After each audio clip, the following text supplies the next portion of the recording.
Hello, everyone. CNN seems to have grown itself a spine, at least when it comes to covering Ukraine. That is not to excuse their sane washing of Trump and his administration for the last year and a half, but maybe there's hope for them yet. Anyway, so this is an interesting piece talking about the change in Putin's priorities when it comes to the war in Ukraine. The initial goal was to overrun Ukraine, basically. It would be a country in name only. Otherwise, it would just be, Russia light. Much to the surprise of everybody, including Russia, Ukraine resisted, and Ukrainians fought like a bunch of angry buzzsaws. So at this time, what he's trying to do is secure his foothold in Ukraine. That is not much of an improvement because such a foothold, first of all, still allows him to get away with what he did. It still allows him to get away with the crimes against humanity that were committed, the atrocities in Ukrainian cities such as Bucha, Irpin, and Mariupol, the kidnapping of thousands of Ukrainian children, and so on and so forth. Not to mention the obvious piece of invading a sovereign country and hacking off a piece of its territory. So, while, yes, we may agree, okay, he's just trying to keep what he's gotten so far, that is not much of an improvement. And again, based on the past, we already know that one, Russia doesn't stop.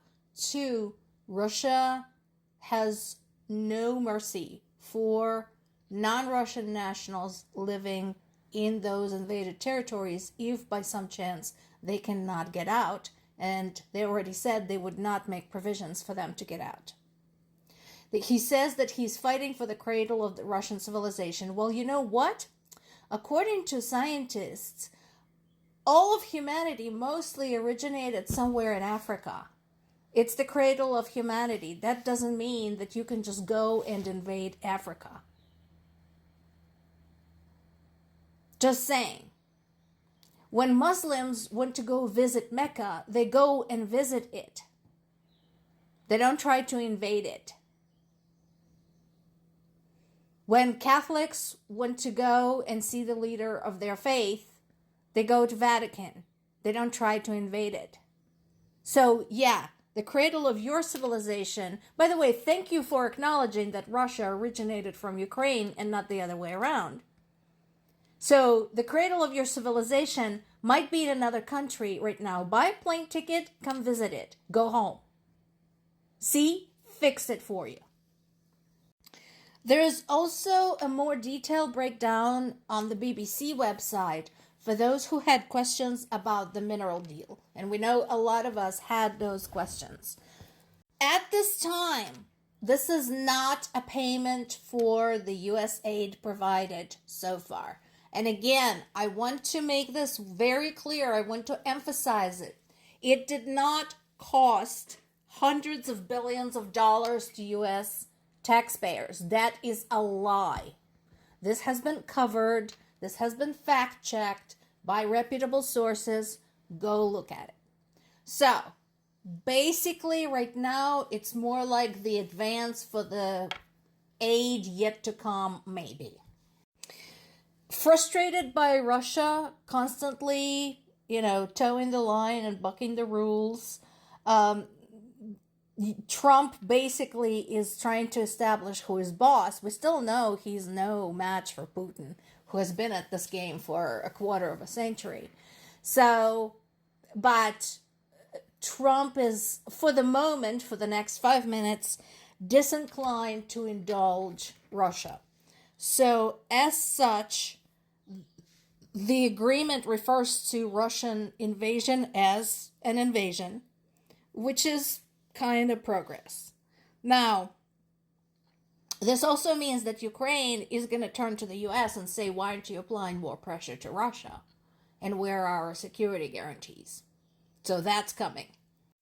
In addition to the minerals, this also includes other resources such as oil, natural gas, other hydrocarbons. The resources themselves stay in Ukrainian possession, but U.S. will get access to some of it. And this last bit is important. No hindrance to Kyiv's EU ambitions. Plus more aid on the table. Maybe. Again, at this time, I'm more heartened by the EU part of this than by the US part of it, because EU has proven itself to be a far more informed and reliable ally than the US. The UK has been great. The immediate neighbors have been great. The former Soviet republics have been great. So U.S. has proven itself a loose cannon. If they drop a few crumbs off their table, fine. But I think the plan is to continue moving ahead without counting on the U.S. Another question, of course, is will some of the resources go toward the restoration of Ukraine? And there's going to be a lot of restorations to be done. At this time, what I find interesting is that the question of reparations to be paid by Russia is not being brought up. And that's who should be paying for this mess. Vance is once again saying things that he probably didn't think through very well. We already know that the war in Ukraine is not ending anytime soon. Again, why did you chime in when Trump promised to end it in 24 hours? But wait, there is more. He is trying to push Ukraine to surrender its territory because, according to him, yes, of course the Ukrainians are angry that they were invaded, but we're going to continue to lose thousands and thousands of soldiers over a few miles of territory this or that way? Reminder. This is what those few miles of territory look like. This is a fifth of Ukrainian territory. To give this some context, to put it into perspective for you, Ukraine is bigger than most U.S. states with the exception of Alaska and Texas.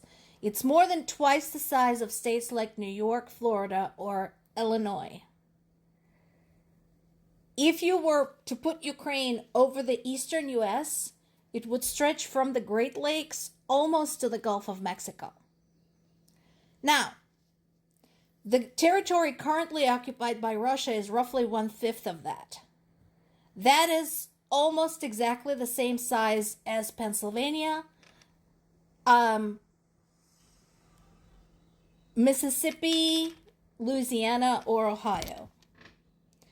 So, how about it, J.D. Vance? Would you be willing to give up Ohio, or Mississippi, or Louisiana? Oh, wait, how about we adjust it for the size of the United States?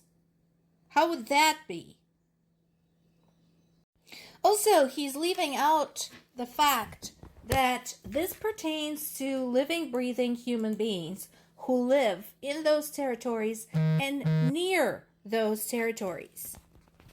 Yesterday, there was another deadly strike against my native city of Zaporizhzhya. One person was killed. At least 3 people were wounded.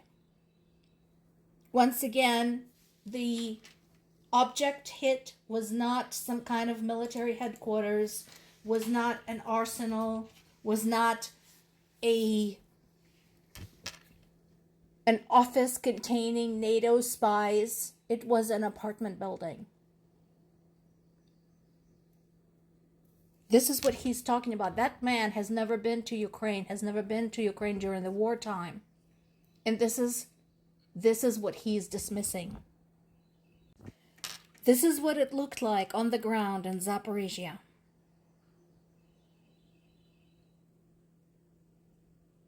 This is Ukraine.